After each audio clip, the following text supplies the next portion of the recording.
مش واخدين بالكم يعني، فرجعت الشتوية. ماشي، انا عادة كل مرة كنت بصور فيها هو كل مرة تكون عشوائية يعني، مش هكذب، بس المرة دي عشوائية اكتر يعني. انا مش عندي انا عندي فكرة يعني، عندي اغاني هنتكلم فيها وكده، بس اكتر من كده حاسة انه يعني النهاردة يوم مميز لاسباب كتير. ممكن نبدأ باكثرهم تميزا يعني، وهو اني البارحة طلع لي في خدي هنا، مش عارفة البنا ده لأ. في بطل لمراكمي من روايات يوميات طائر الزنبرك، كان طلع له علامة زرقاء في وشه، وبعديها راحت لما هو خلص مهمة أو حاجة زي كده. فأنا هوريكم الرسمة. أنا في اعتقادي الشخصي يعني إنه في جمال في إن الإنسان يكون مش وسيم بشكل ما، اللي هو يعني الهالات تحت الهالات دي زي بنفسج. فحبوب الوش الناس مش بتحبها، حاجة منطقية جدا، مش بقول لحد يحب ايه وما يحبش ايه، بس انا كنت بشوفها ان هي زي لو النجوم بتشتعل، فلو النجوم بتحب هي هتكون بتشتعل من الهوا، ولو الهوا ده اللي هو الحب فهي هتبقى لونها بينك او احمر، لان الحب مش لونه اخضر مثلا. انا بحب لما برسم حاجة بحب ارسمها بالاخضر، عشان يعني كأني بشوفها حرفيا بلون عينيا. بس في سحابة هنا على الصورة. ف آم، فانا لما كنت يعني ببص لوش المرايه ما كنتش بتضايق قوي ان في حبوب، اللي هو كنت بحب اتابع هي بتروح فين وتختفي فين، بعتبرها نجوم يعني. فالجنان وصل بيا انه انه حبوب الا على خدي هنا، هي عامله خط طويل كده وفي نجم يعني، مش نجمه بقى، في حبايه اللي هو 3 حبات ورا بعض وحبايه رابعه. فانا شفت الباتن ده في السما في يوم من الايام يعني، فقعدت ادور لقيت ان هو ده هيراكل بروميثيوس سرق من زيوس النار واداها للبشرية، فهو غضب منه وعلقه علشان يجي طائر ياكل من كبده كل يوم. فعلشان في الآخر بيتحرر بروميثيوس بأن هيراكلس بيرمي عليه سهم، بيرمي على الطائر ده سهم يعني، بروميثيوس بيتحرر. فالسهم ده بقى يعني الإغريق زمان لما بصوا كده في السماء قالوا اصل دي كان شبه برج القوس، بس قالك ده سهم صغير، ايه في ثقافتنا اللي شبه سهم صغير، فراح قالوا ان ده السهم اللي يعني الشكل ده الباترن ده هو شكل كويكبة اسمها سهم، شكل الساجيتاس باين أو حاجة زي كده. المهم يعني، فانا بص طبعا الجنان خدني اكتر، فلقيت انه في نجم فيهم هيبقى مشع جدا سنة 2038 لما انا كان عندي حاجة 78 سنة حاجة زي كده يعني. ف انا قلت لو النجم وقتها هيكون مشع فده معناه ان بروميثيوس بيتحرر، فده معناه الخلاص بتاعي يعني انا 78 سنة. هي لفة الصراحة لفة طويلة يعني، بس انا حبيت افكر فيها كده. فقلت بصيت لخدي الشمال لقيت حباية واحدة، فقلت قشطة دي فينوس يعني، عشتار افروديت اللي هي نجمة الشفق اللي هي بتظهر في السماء، اللي هو وقت الشروق بتكون الشمس طلعت، بتكون خبت على كل النجوم، فدي بتفضل بس النجمة دي. فدي يعني كانت وجهة حاجة أنا عايزة أشاركها. حاجة تانية كنت عايزة أشاركها زي ما اللي هو فكرة اللي هو يعني الفكرة السائدة اللي هو لأ احنا لازم، أنا مش بقول حاجة، أنا بحب فكرة الاعتناء بالذات والاعتناء بالبشرة، بس برضو عندي الحتة دي اللي هو كان في عالم زمان كان مليان شعراء، والشعراء دول ما كانوش عندهم سكين كير، فكان عشان يراضي حبيبته كان بيقول لها كلمتين حلوين يعني. فين المشكلة يعني ان انا اقول لنفسي كلمتين حلوين؟ اعمل ايه يعني، المنتج مضروب، طب اعمل ايه؟ أم، بحس اني صورت بتاع ده قبل كده. المهم يعني على ذكر الملابس بقى، في فكرة اللي هو انا بحب افكر فيها ان هو أم، في واحد في فيلم كده كان بيكلم هدومه او بيكلم هدوم حبيبته يعني، ففكرة انه لو في هدوم قديمة انا بحب البسها لاخر مرة، وبحس ان انا مبسوطة للهدوم دي، ان هي خلاص كده بتشوف الشارع اخر مرة، وكأن انا بديها اللي هو زي حاجة للتقاعد يعني. مش عارفة دي ما كانتش المقدمة اللي كنت يعني دي ما كانتش المقدمة، بس ده ليه السبب ليه انا صورت. انا لقيت النجوم دي فقلت خلاص دي الساين بتاعتي ان انا اصور فيديو. كمان النهارده يوم 25/12/25، فاضل 6 ايام بالظبط على السنة وتخلص. 6 ايام ده رقم مميز جدا، في حاجات كتير قوي اتعملت في 6 ايام، وفي فيلم اسمه 6 ايام. والنهارده رقم مميز يعني 25/12/25. وغير كده انا كان عندي امتحان النهارده، بس بقول كده في الريفرنس يعني، انا بحب بنبسط لما يبقى عندي امتحان صعب واعديه، ربنا بيكرمني يعني الحمد لله. فانا مبسوطه يعني، حاسه اني مبسوطه وكل حاجه حلوه، والشمس مشرقه والدنيا صبح، فليه بجد ما اصورش فيديو؟ الشتاء والخريف بالنسبة لي هي أجواء باردة بالنسبة للناس كلها يعني، ونقرا فيها روايات طويلة. أنا بحب أقول روايات روسية مع إني مش بقرا روسي، بس اللي هو فكرة رواية كده تقعد تقراها بقى يعني الشتاء كله، علشان دي ليلة قارصة. فهي دي فكرة الشتاء بالنسبة لي، اللي هو انت بتقعد تذاكر او قاعد في مكتبة مهجورة بتسمع اصوات اشباح وعمال بقى بتكتشف علم من العلوم او حاجة زي كده. فهي دي فكرة الشتاء والخريف. ماشي، من ضمن الحاجات اللي كنت قرأتها الفترة اللي فاتت ديوان لصلاح جاهين. كان اللي شدني ليه ان هو في صحفي لما توفى كان قايل صلاح جاهين يتخلص من اكتئابه، فانا كنت عايزة اعرف ايه اكتئاب صلاح جاهين. طلع ان هو كان مكتئب علشان احداث النكسة اللي حصلت في مصر. دي كانت بالنسبة لي حاجة قوية قوي، اللي هو حد يعني في ناس كانت وطنية قوي لدرجة انه حياتها كلها بتبقى في سيمة واحدة اللي هو سيم البلد. برضه ان صلاح جاهين صوته هو الصوت الاجش اللي انا ما كنتش متقبلاه في الاول في اغاني فرقة المصريين، بس بعد كده يعني لا، حسيت ان هو مميز يعني، زي اي حاجة اللي هو بتكون مميزة في شكلها. مش شرط تكون جميلة بمفهوم الجمال، اللي هو زي الهدوم اللي انت بتلبسها اخر مرة عشان بس توريها الشارع. وبرضه صلاح جاهين مش صوته فيروز، بس هو بيدي جمال للأغنية، حتى لو صوته مثلا انت أدركت ان هو أجش يعني. أنا موقفة برين روت يعني بقالي حبة كده، يعني قطع حاجة برضه عملتها الشتا ده، يعني لو أنا بتكلم عن الشتا ده ان انا موقفة السوشيال ميديا. دي حاجة حلوة جدا، انصح الجميع يعني. فاتجهت لوسيلة الديستراكشن المعروفة للجميع وهي التلفزيون. اكتشفت ان في انا بس عشان بجد يا جماعة في حاجة اسمها سم النحل. لو حد عايز لو سمحت نشتري العبوة السوداء اللي هي بتاعت كينج بار. بس بجد دي بقى حاجة مجنونة. الراجل عنده 3 قنوات. عايزة افتح قناة، انا عايزة افتح قناة على التلفزيون. عايزة افتح قناة على التلفزيون اطلع من العبط ده. لو هو مسموح له يطلع يتكلم عن سم النحل، ليه انا مش مسموح لي اطلع اتكلم في هنشوف دلوقتي هنتكلم في ايه. ذكر الاغاني، انا قعدت فترة بشوف كل اغاني فيروز، كل اغاني مشروع ليلى. حسيت المزيكا عبقرية، المزيكا ليها طعم مختلف. ممكن اقول لقيت باترن كده في الاردن، يعني الموسيقى العربية اللي هو فترة 2010، اللي هو آم، كانت ظاهرة اكتر في فرقة زي لا يكون لا زي المربع واخر زفير. اسمائهم حتى روشة، يعني اللي هو المربع اللي هو انت بتفضل محبوس فيه، اخر زفير اللي هو اخر حاجة تطلع منك. بحس ان هو دايما في سيما كده، اللي هو حبيبتك اللي سابتك وبلدك اللي انت نضلت فيها واديتها عمرك، ومع ذلك مفيش اي حاجة اتغيرت، وانت بس متقبل يعني الوضع بكل حزن واسى. ما دعبست شوية لقيت ان اخر زفير هما 2 صحاب عاملين باند، ودي بالنسبة لي حاجة روشة قوي، واغانيهم روشة والليركس بتاعتهم روشة زي برضو الفرعي الليركس بتاعته روشة. بس عندي مشكلة واحدة بسيطة، انا مش دي لهجتي يعني، بجد صعوبة بعض الشيء لو البيت مش اروش حاجة يعني. كان في برضو اغنية، بس ده الصراحة مش سيزون الشتا، ده سيزون قديم شوية بس مش فاكرة انهي سيزون، اللي هو في اغنية الماكينة لجدل. حاسة اني عايزة اتكلم فيها يعني. هي لآخر زفير اسمها محبط. هو حاطط فيها كلمات شعر من كلمات سبارتوكس الأخيرة لأمل دونكل. أنا لما سمعتها كنت مبهورة جدا، اللي هو أنا بحب إن العالم كونكتد بشكل ما، اللي هو يعني من غير ما أنا كونكت أي حاجة، أنا فجأة لقيت كل الشعراء والأدباء والناس الفنانين عارفين بعض بشكل ما وبيدخلوا عملهم في بعض، فدي بتبقى بالنسبة لي حاجة مثيرة جدا للاهتمام. ماشي، ندخل على بحب أغنية تسطع مثل الشمس. أم، الاغاني ممكن دي حاجه اقولها برضه، يعني ان الاغاني الاغاني لما بغمض عيني بحاول الليركس نفسها، انا بعمل في دماغي شكل يعني. الليركس كلنا يبقى لينا زي اللي هو الفيديو كليب للاغنيه. فتستطيع مثل الشمس، انا بحبها جدا لان هي ذكيه يعني، مفيش حاجه مكتوبه بالصوت كده.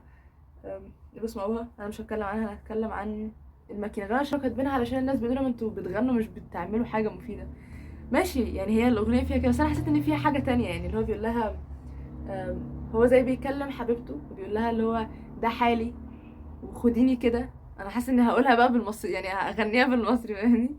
بس اللي هو بيقول لها اللي هو أنت إزاي بتقولي عليا إن أنا مش مهتم، يعني انا عمال بحرس او عمال بشتغل زي الماكينه. بحب برضو كلمه الماكينه ان هي زي الاي تي ام، يعني انا طلعان عين امي ما بنامش. أم، وبعديها بيروح جايبها من الحته دي بقى، الحته اللي انا بحبها، اللي هو قال لو انا جيت اغزو بلد، انا ايه اول حاجه هعملها؟ اللي هو انا هقتل كل الناس اللي بيكتبوا وبيقولوا شعر علشان أم، انهي التراث يعني. وبعديها بيقول اللي هو انا حاسه اني بقيت بحلل اغاني الراب دلوقتي. اللي هو زي اللي كان، اللي هو لما كان ابي يوسف بيقول اللي هو مش عارف اعمل ريستارت، فواحد طالع بيقول مش عارف يعمل ريستارت. بعمل كده دلوقتي، بس قشطه عادي اعمل كده يعني. أم، ان هو انك تمحي اسم اي بلد، انك تمحي التراث بتاعها. اي بلد ملهاش ثقافه قويه مش هتحس انك مهتم تعرفها، يعني هتبقى لونها شبه كل الوان البلاد اللي جنبها. يعني ممكن تكون دي نظره قاصره شويه، بس طرطار ماشي يعني. هو اكيد مش هيبان يا جدعان، اكيد مش هيبان، بس ما علينا يعني. أم، فبيقول يعني انت مش بس ستيل يعني انت مش هتاكلي العيال فن، واللي هو انت اكيد عايزه تقعدي في حار هاي كلاس والناس هتقول علينا ايه الناس. وبعدين بيقول انا اصلا بكتب لعيون الناس وحافظ على تراث الناس. بحس الفن كول في كده، يعني ان هو كل فن مش لازم كل الناس تفهمه بنفس الطريقه، بس هو بيعبر عن الانسان وبيعبر عن البلد وعن بيعبر عن حاجه. بحس انه كلنا فنانين بشكل ما. دي بقيت بتكلم شبه عيال بتوع الزمالك. ايوه انا قاعده في الزمالك دلوقتي. اللي هو يعني انا مش، يعني في ستاندرد للرسم، في ستاندرد للكتابه، في اعمال عظيمه، ولكن انا بحس احنا محدودين، علشان احنا محدودين بالفكره دي. اللي هو ايه المشكله انك تعمل حاجه ابداعيه وتترفض من مسابقه او ما تبقاش ممتعه انها تتقري او تنتقد بشكل قاسي، ولكن في الاساس هتبقى دي الحاجه الخاصه بيك بتاعتك انت، ايا يكن بقى كانت ايه. مش اعتقد ده اللي كنت محوشاه يعني لكلام عن المزيكا. ممكن نتكلم عن الالوان. انا كنت عامله سلسله الوان اللي هو اللون الازرق.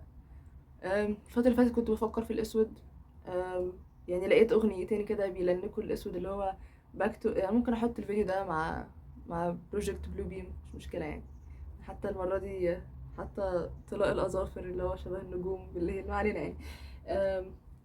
اغنيه دارك بارادايس لانا ديل ري ونو تايم تو داي بيدوني بحس كده. هو الغلاف اصلا لونه اسود، بس يعني هو بيدوني احساس لو اللون الاسود ليه صوت هيبقى ده الصوت. اللي برضو اخر زفير هو بيقول ما اسود مزاجي. حس الاسود هو لون يعني انا مش بحب فكره اللي هو تعريف الحاجه، بس انا بحب اعرفها واقولها يعني. ان هو يعني اللون اللي هو الغامض اللي هو بيليق على كل حاجه، زي امير عيد ما كان بيقول، يعني مش فاكر كان بيقول ايه. اللي هو فكرة انك في فرقة روك ومعاك جيتار، لون الاكتئاب، الراحة، النهاية، ما علينا يعني. على ذكر تعريف الأشياء، برضو كنت ركزت في حرف يعني لنك معايا كده، طلع حرف اللي هو الباء في أغنية بقيت وحيد لتوليت. حتى أنا كنت كاتبة كومنت كده بقصره برضو. والحاء بتاعت اللي هو لما كان حامد سنو بيقول حبيبي وتامينو، يا رب اكون بقول اسمه صح يعني. بس الطريقة اللي هو وكلمة طبعا حبيبتي من تكون مش بعيد اسمي الفيديو ده باسم كده. حبيبتي من تكون اسمه ايه ده، لعبد الحليم حافظ. ف الحاء يعني لقيت انه لما دورت ورا حرف الحاء لقيت ان حرف الحاء بيطلع من اللي هو اخر الحلق، وهو حرف قديم عربية. وهو قديم، وهو من الحاجات يعني اللي زي بيبرهنوا بيها العرب على اليهود ان هم زي اصحاب الارض واصحاب اللغه، ان هم باين هم لغتهم متغيره للخاء، احنا اكتر الحاء، واللغه الساميه الصح غالبا هي الحاء يعني. فانا كنت بحب ان انا اقول كلمه حاء مثل التي في حبيبتي من تكون، او حبيبي زي ما الاستاذ حامد سن بيقولها. هي حاء قديمه قدم الزمن، وكأن الحب عند الناس كلها بيكون حاجة قديمة قوي والناس بس بتفتكرها. طبعا بلنك الاقتباس بتاع مراكمي اللي هو الحب ده عودتك لغرفة قديمة عزيزة وبعيدة. هطلع عيني على مدى الاقتباس ده عشان احطه على الشاشة. انا كنت برضو ممكن يبقى ده توبيك تاني اللي هو كلام عن الشعر. كنت اتكلم عن ابو القاسم الشابي. الحقيقة من زمان عايزة اتكلم عن ابو القاسم الشابي. انا عامله له 2 يعني قايله بصوتي قصيدتين ليه بس، وقريت له مذكراته. بس انا مش مجهزه حاجه، فانا هتكلم عشوائي يعني. انا بحب ابو القاسم الشابي، بحب ان هو يعني احنا كلنا بنموت، بس فكرة ان حد يموت صغير دايما بتخليك تحس كده ان هو كان ممكن يدي اكتر. بحب لغته شعرية جدا، بحب رومانسيته. بحب فكرة ان هو كان مريض، وكنت مبهورة ان هو اتجوز صغير، ومع ذلك يعني ما شفناش اي ذكر للحب في حق يعني. قليل قوي قوي قوي اللي كان بيكتب عن الحب، كان معظم الوقت بيكتب عن الرفعة والمجد والمرض، وان هو نفسه يروح ويصول ويجول. مكتشفش ان هو عنده عيال، يعني هو ميت مثلا في العشرينات، اوائل العشرينات، اللي هو بس ده كان تونس زمان يعني. بحب ان هو اسمه شاعر الخضراء. بحب لغته يعني. احس ان اكتر حاجه مثيره للاهتمام في الشعراء هي الطريقه اللي بيطوعوا بيها الكلمات، او اللي بيطوعوا بيها اللغه. بيدوك مساحه للخيال، اللي هو انت بيخليك تجيب كلمتين، يعني الكلام او الحروف هي بس. يعني الحروف ظهرت ازاي؟ في الاول احنا كنا بنقول حيطه حيطه حيطه حيطه. فبعد كده الحيطه دي فقدت رمزيتها وبقت مثلا زي الهيروغليفيه، اللي هو بقيت بحط مربع وخلاص. المربع ده مش شرط يشير لحيطه، ممكن يشير مثلا للحرف اللي هو كده مثلا، اللي هو حاجه كده، فاهمني؟ حاجه شبه الحيطه، حرف مثلا جيم مثلا او كده. يعني دي نظريه اللغه بالنسبه لي يعني. اللي هو طبعا ده كلام حمصي، بس دي بالنسبه لي يعني. اللي هي الهيروغليفيه، وبعديها بقى بدات الاصوات تتكون. فالكلمات غير الحروف والاصوات ان هي بتشكل فكرنا بشكل ما. الكلمات نفسها يعني. فانك تجيب كلمتين مثلا وتخل... بتثير الخيال بشكل ما. فانا بحب ابو القاسم الشابي علشان كده. ماشي. الفتره اللي فاتت برضو كنت بقرا في النسويه سيمون دي بوفوار وكيكه البرتقال. معادله الفطره السليمه. صراحه انا مش بحب، يعني مش قصه مش بحب، بس اللي هو انا مش يعني قشطه يعني عادي. مش معنى ان انا واحده ست يعني لازم كل الستات لها كلام. بس اللي انا عايزه اقول ان انا ممكن دي حاجه يعني اقولها علشان لما ارجع اشوف الفيديو ده، واللي هو يا انا كان عندي 20 سنه كنت بقول كده. تبقى دي من الحاجات يعني. ف في بوستر كده في دماغي ان هو زي بنوته ماشيه بالعجله، وفي زي شجر طويل، وفي راجل عملاق. فدي بتكون المرأة في ظل في عالم الرجل، اللي هي دايما مش شرط ان الرجل ده يكون هو مهيمن ومسيطر، مش شرط يكون بشكل سيء، ولكنه هو العالم بتاعه في الاول والاخر يعني.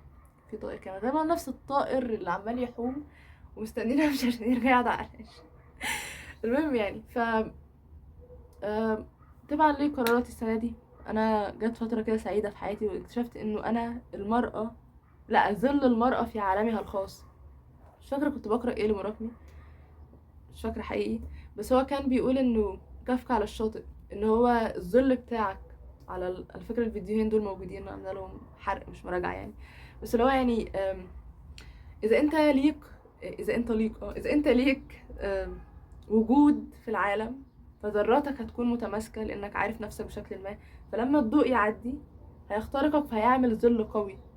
انا فهمتها كده يعني. فكون ان الابطال مراكمي بيقولوا ان هم ظلهم باهت على الارض، فدي مثلا واحده كانت بتقول كده لو جوزها مثلا او حبيبها اختفى يعني، وكانها خسرت السول ميت بتاعها، فذراتها زي تفككت، فاهمني؟ بقى في مساحات ما بينها. فانا لما كنت بمشي وبركز بقى على الظل بتاع الارض، كنت بحس ان ده الظل بتاعي يعني. كنت مبسوطه قوي. حتى في اغنيه مش فاكره لمين، اخر زفير او مش عارفه مين يعني، اللي هو لا تيم امبالا، اللي هو انت بتحب صوت وقع اقدامك على الارض. اللي هو حتى احسان عبد القدوس كان في بدايه روايه لا تطفئ الشمس كان بيقول ان البطل بتاعه كان يعني بيبدا المستهل ان هو حاسه ان نطقت المستهل غلط، بس يعني اللي هو الناس كلها بتدبدب على الارض عارفه هي رايحه فين، هو رجله مهزوزه. فلو انا كنت حاسه ان انا رجلي ثابته على الارض، بتقرع على الارض وسامعه صوتها وشايفه ظلي. فوقتها فكرت اللي هو ده ظل المراه في عالمها الخاص. عملت صوره روشه الصراحه، علشان اللي هو لو في ظل فلازم يكون في شمس. فكنت انا مأيدة وشي يعني ان هو يكون لونه قرمزي شبه الشمس، او يمكن شبه الخريف، بما اننا يعني شتا خريف كده يعني، كلها شبه، كلها محدفين على كلها. رجعت الشتويه. وقت ما لو مش عندك وقت تقرا روايات طويلة، يبقى أكيد عندك وقت تشوف فيديوهات طويلة، شايفة ده هيروح لحد فين. فكان يعني وكأنه أنا وظلي. أبقى أحط الصورة يعني، بس مش كان أنا آخر مرة يعني لما حطيتها التليفون دشمل. مش بقول كده. ما قلتش حاجة. ماشي. ايه تاني. على حسب يعني بما اني قلت حروف لنكت معايا، ففي رقم برضه ملنك معايا من زمان قوي، هو رقم 8. بالانجلش لان هو بيبقى شبه اللانهائيه وهو واقف. في وانا بعيده عن البرين روت اكتشفت حاجه روشه جدا، وهي فكره البلوجات. يا جماعه بجد بجد لو حد يعرف اي حاجه روشه بعيده عن السوشيال ميديا، مش بتكلم عن فكره البودكاست او الكتب او الفيديوهات او الافلام، يعني ماشي رشحولي عادي وانا مش بشوف يعني بس ماشي. بس اللي انا عايزه اقوله لا، اللي هو فكره يعني عالم اخر، يعني زي ريدت مثلا. يعني اكتشاف ريدت، اكتشفت الناس يعني لما الناس من فيسبوك اكتشفوا تويتر مثلا، فانا اكتشفت في فكره اللي هو مدونه. ففي مدونه اسمها لبنت اسمها العنود، انا هحط لينكها يعني بصوا عليها، بتقول كلام ذكي جدا، بتكتب حلو قوي. يعني في عالم موازي كنت انا، اللي هو الميم بتاع اللي هو when I talk I will make sense، فاللي هو كده تبقى كده ماشي. كان برضو في حاجه كاتباها اللي هو كلام عن الاكل، مش عارفه دي غالبا الجورنال بتاعتي وانا ماشي. يعني عايزه اعمل مراجعه لمطاعم البرجر في حياتي كلها. ماكدونالدز روش بس مقاطعه، وحش، البطاطس بتاعته هي اللي حلوه. والمره اللي كلت فيها يعني كنا اكلنا بره وكان الجو هوا، انا فاكره ان هو كان وقت شتا يعني اخر يوم امتحانات او حاجه زي كده، سندوتش طار يعني، العيش طار واللحمه طارت وكل حاجه طارت. بافالو حلو قوي، ولكنه انا فاكره ان هو كان لغوصه كتير، بس يعني يمكن دي حلاوته. بس انا فاكره ان هو كان يعني فكره البرجر نفسها.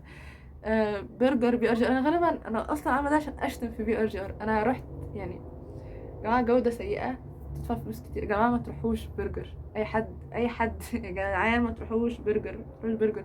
يعني هو حرفيا جايب اللي هو اصغر كميه قليله. ابقى احط السكرين اللي كنت طالعه بشتم فيها في برجر يعني، بس هو يعني سيء جدا. ماشي. برضو وانا بعيد عن السوشيال ميديا كنت بقى بكتشف محتوى اليوتيوب بقى، عايزين نشوف بقى الناس بيعملوا ايه على اليوتيوب.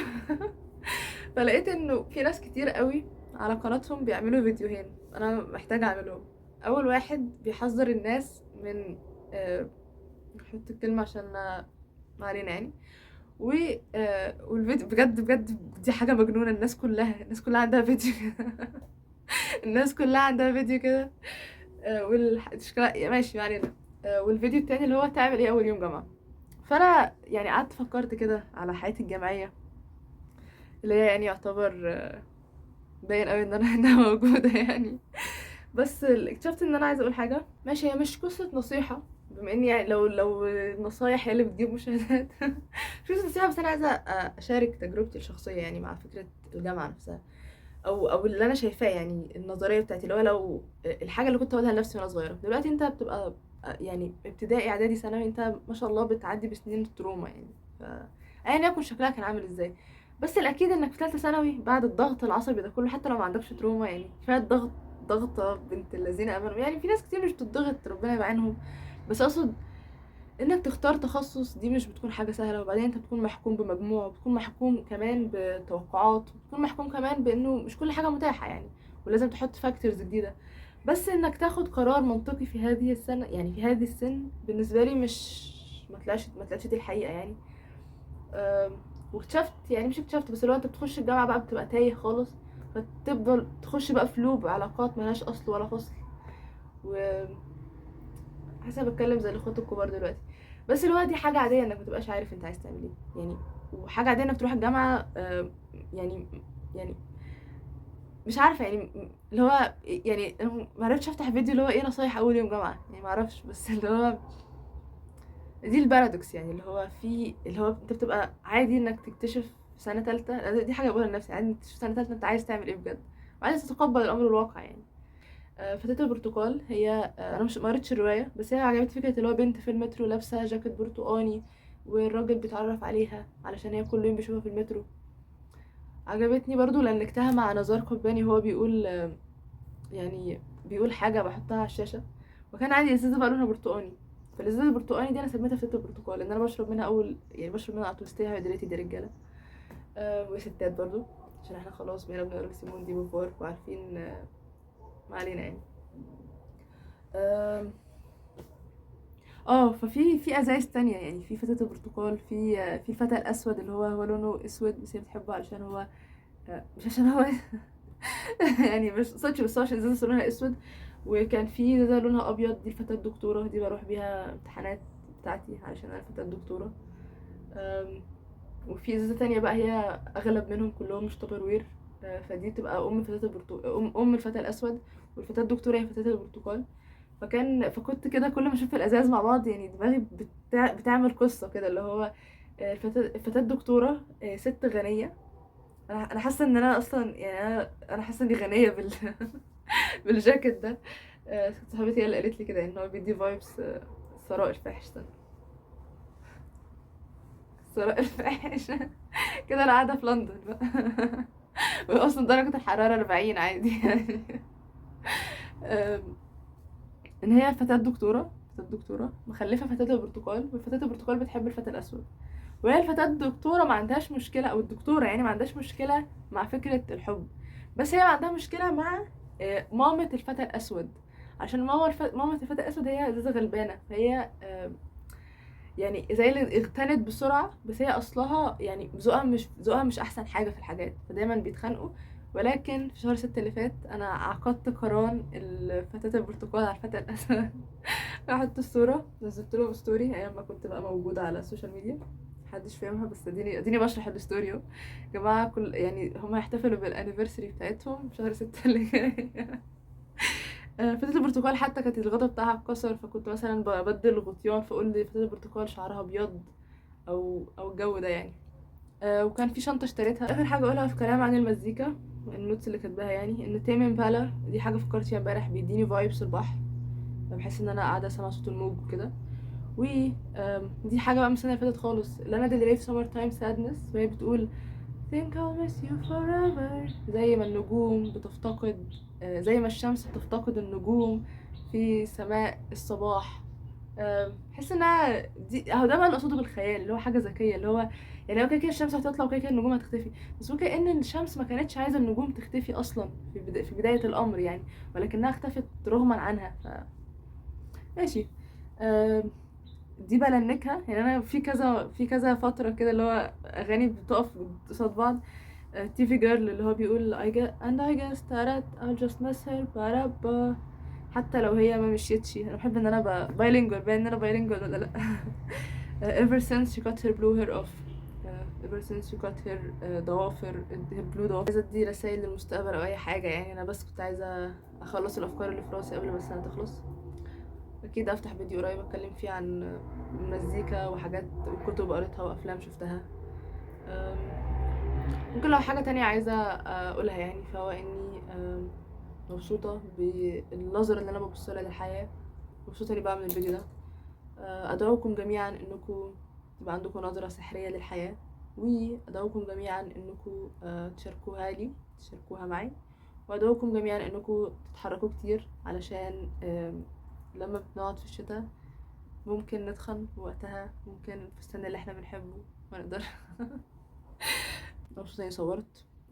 مش حاسة ان الطرحة شكلها عسول يعني، الطرحة خذلتني، عشان كده مش عايزة ابص للكاميرا كتير، بس هي كان شكلها عسول عن كده الصبح. ممكن الزاوية هي